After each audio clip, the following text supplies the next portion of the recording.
The corner booth at the Nashville diner stayed empty.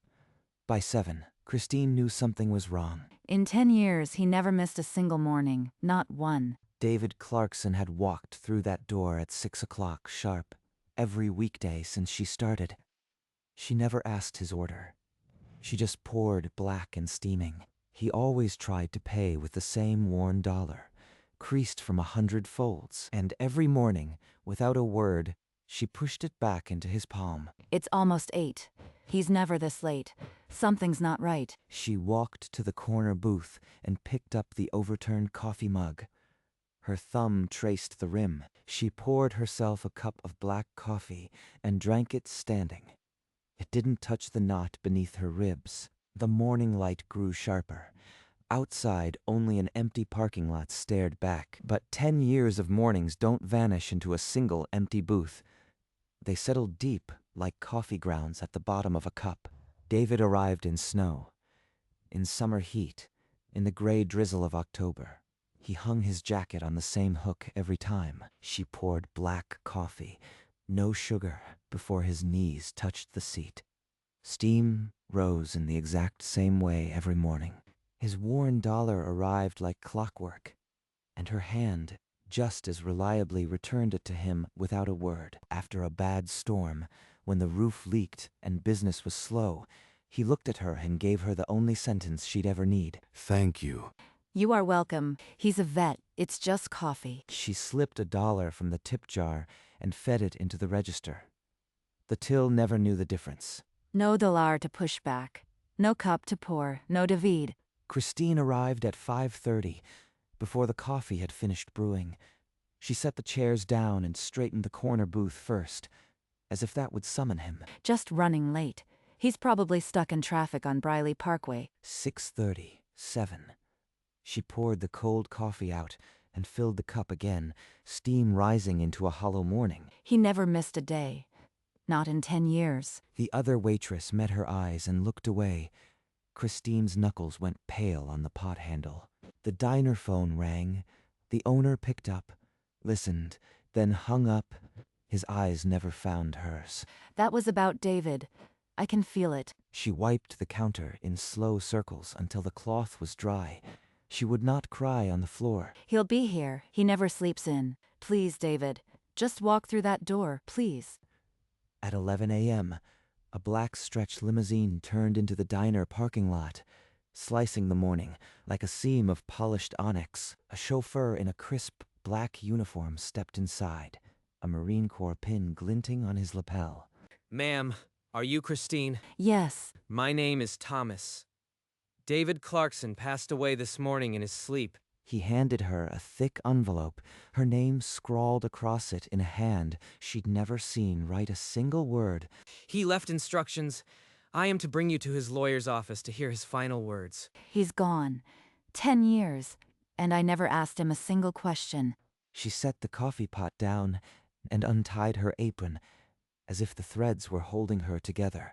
The chauffeur opened the back door of the limousine, and Christine slid inside, the envelope heavy in her lap. The limousine glided through Nashville, the city a blur of autumn leaves and passing storefronts. Christine stared out the window, the envelope unopened in her lap. He held that mug like it was the only warm thing in his world. That's it. That's all I knew. The memory surfaced unbidden.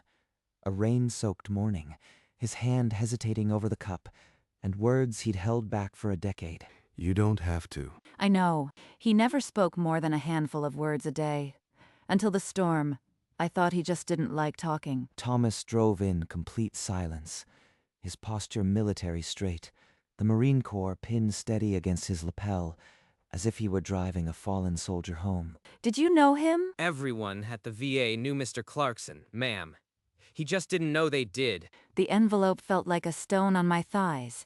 I'm afraid to open it, afraid that whatever he wrote will change every one of those 10 years into something I don't recognize. The black limousine pulled to the curb outside a sandstone office building with a brass plaque by the door. Thomas led Christine into a wood-paneled office where a silver-haired man rose behind a mahogany desk. Mrs. Christine, I am so sorry for your loss. Please have a seat. I didn't know he had a lawyer. He never mentioned one. David Clarkson was my client for 40 years.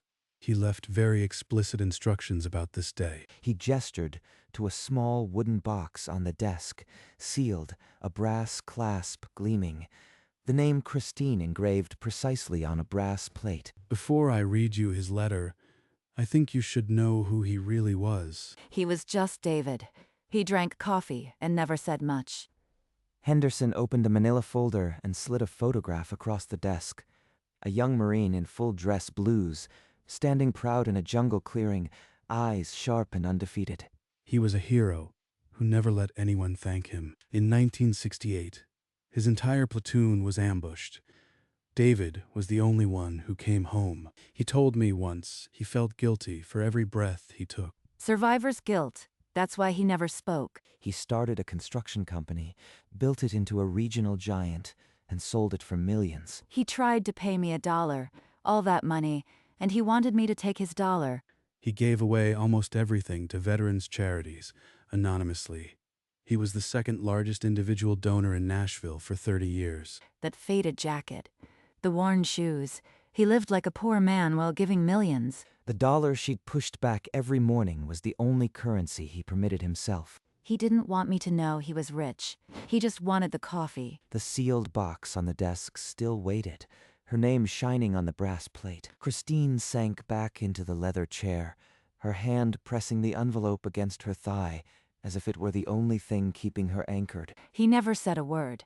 I thought he was just a lonely old man who liked my coffee. He was lonely, but your coffee was the one thing he accepted because you gave it without wanting anything back. I never did. He reminded me of my father. My father was a Marine too. He died when I was 12. I never got to pour his coffee. Maybe that's why I kept pushing back his $1. I was pouring for the man I never got to serve. I believe that's why he chose you. He saw something in you, and he left something specifically for you. He opened the sealed box and lifted out a thick envelope, the same shaky handwriting as the one Christine held. The envelope was dated 2019. It had not been touched since he sealed it. He wrote this 4 years ago, knowing I'd read it after he was gone. What could he possibly want me to know? Christine slid a fingernail under the seal. The envelope opened with a soft tear, and 2 pages of blue ink looked back at her. The first line read, "Dear Christine, if you are reading this, I am gone." He wrote my name, like he'd been saying it all along. I never learned how to say things out loud, but I can write them. A sob escaped her throat, sharp and sudden. You poured me 1 cup every morning. I am pouring you 50 years of mine. The letter spelled out the rest. A trust, $4.1 million, to fund free coffee for every VA hospital in Tennessee. The diner would be renamed David's Booth. The corner booth would house 1 cup, always filled, never sold. He left me in charge. He left me everything. A waitress from Nashville. Christine folded the letter against her chest, tears falling onto the pages. The lawyer waited. She read on, the ink blurring through tears. He wrote about the mornings, how her coffee was the first thing he looked forward to in 40 years. He couldn't accept kindness without guilt, but my coffee was just a cup, no strings. I never wanted you to think I was paying you back. I just wanted you to know one person saw me, without needing anything in return. Henderson pushed a tissue box across the desk. Thomas, who had been silent by the door, stepped forward into the afternoon light. He talked about you every Veterans Day at the VA. He'd say, "There's a woman in a diner who pours the best cup of coffee in Tennessee, and she never lets me pay." He said that all those years, and he never said a word to my face. She shook her head, and the envelope crinkled. A small brass key slid out, landing on the mahogany desk. That's to the safety deposit box with the original trust documents. Your name is already on the signature card. What do I do now? The lawyer took off his glasses. Thomas stood at ease. The key gleamed on the dark wood. I don't understand. I just poured coffee. I am not a lawyer. I am not. I barely graduated high school. The trust has professional managers. Your role is moral oversight to ensure the spirit of David's wish endures. But I don't know how to do that. I pour coffee. That's all I know. You've been doing it for 10 years. You treated a man with dignity when everyone else saw right through him. He should have picked someone else. Someone with a degree. Someone who... He had 40 years to pick someone else. He chose you. My father never came home from the VA. He would have wanted me to do something that mattered. David's worn jacket. The way he held that mug. I am pouring you 50 years of mine. How can I carry that? She stared at the letter, as if it were a live ember, the blue ink, a contract she hadn't signed yet. The key sat on the dark wood like a question. The office was silent, except for the ticking of a grandfather clock. Henderson took a printed trust summary from a leather folder and laid it flat for her to see. The trust holds $4.1 million in liquid assets, plus the deed to the diner building he quietly purchased 2 years ago. He bought the diner. He wanted it safe. The annual interest will fund a free coffee program in every VA hospital cafeteria in Tennessee. Every VA hospital. Every veteran. He built all this from a corner booth. You will serve as executor, reviewing quarterly reports and ensuring the program stays true to its mission. There is a modest honorarium. He passed a thick legal document across the desk. The pages were dense with paragraphs Christine had never studied. It's all here, but no one will force you. You can say no. Christine stared at the papers. The legal language swam in front of her eyes, but David's words echoed louder. A pen lay on top of the stack, uncapped. The room held its breath. Christine reached for it. Ma'am, excuse me. I drove Mr. Clarkson every year to the Vietnam Veterans Memorial. He never talked about himself, but he talked about you. He said you were the one person who never looked at him with pity. You looked at him like a man. I looked at him like a man. That's all he ever wanted. She lifted the pen, her fingers steady now.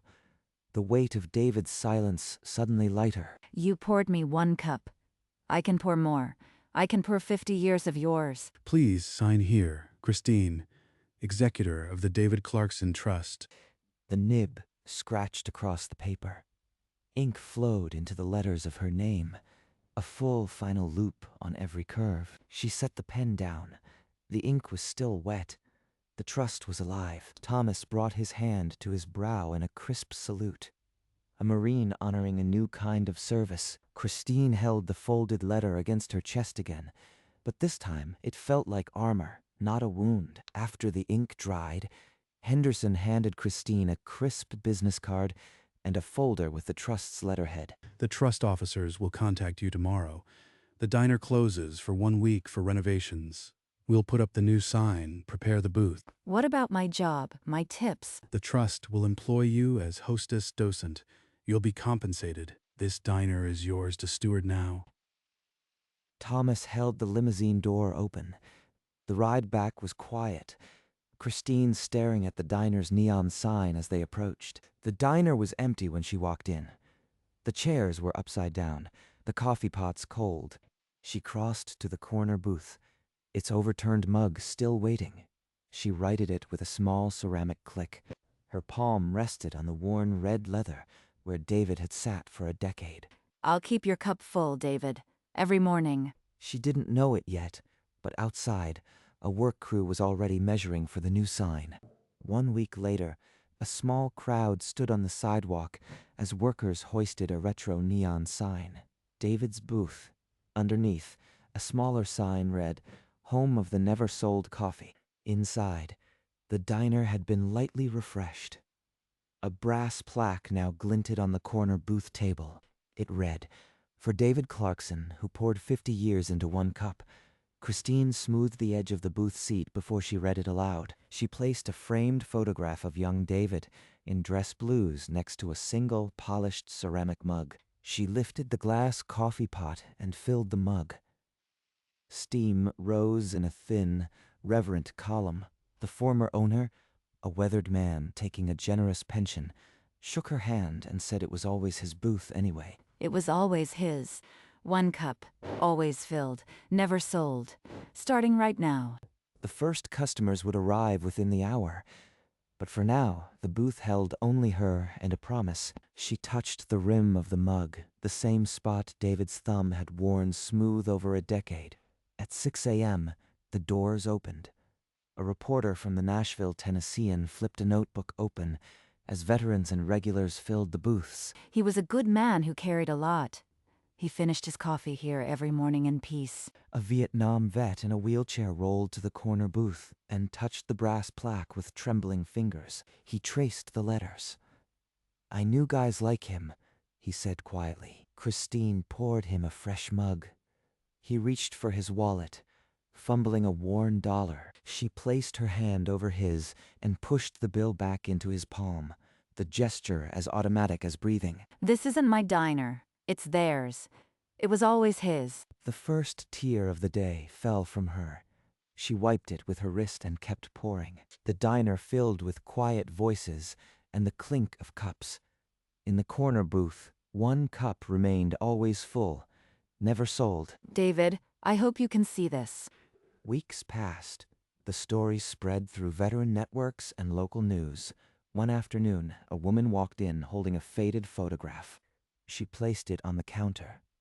Her father had served with David in Vietnam and remembered him every Veterans Day. I never knew his platoon. I only knew his quiet. Christine opened a leather-bound journal and asked the woman to write her father's name. The memory book began that afternoon. The diner's business tripled, but Christine guarded the quiet. She posted a small handwritten sign near the corner. It read, "Cell phones on silent in the corner. This booth still belongs to him." The mug was refilled every hour by whichever waitress was nearest. But the last pour of the day was always Christine's. She would stand alone in the empty diner, lift the pot, and fill David's cup one final time as the neon sign flickered off. Good night, David. Your cup's still full. Every morning, the booth was waiting. Every evening, she kept her promise. The coffee never sold, and the diner never forgot. 6 months later, the Nashville VA hospital cafeteria held a ribbon cutting. A banner hung across the new coffee station. Christine, wearing navy blue instead of a diner uniform, poured the first official cup for a young soldier in a wheelchair. David's mug was cracked and small, but this warmth belongs to every veteran who walks through these doors. David Clarkson believed that sometimes the smallest gesture, a cup of coffee, can heal more than any medicine. Then Christine stepped to the microphone.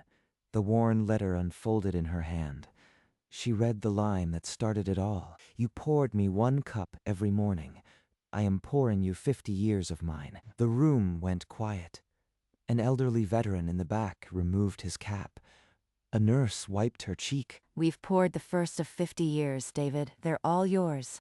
The coffee station opened for business. Within the hour, a line of veterans stretched down the hall. The first Clarkson coffee was free, but every veteran who took it knew it was a debt never meant to be repaid. 1 year after David's death, Christine closed the diner early on a Sunday evening.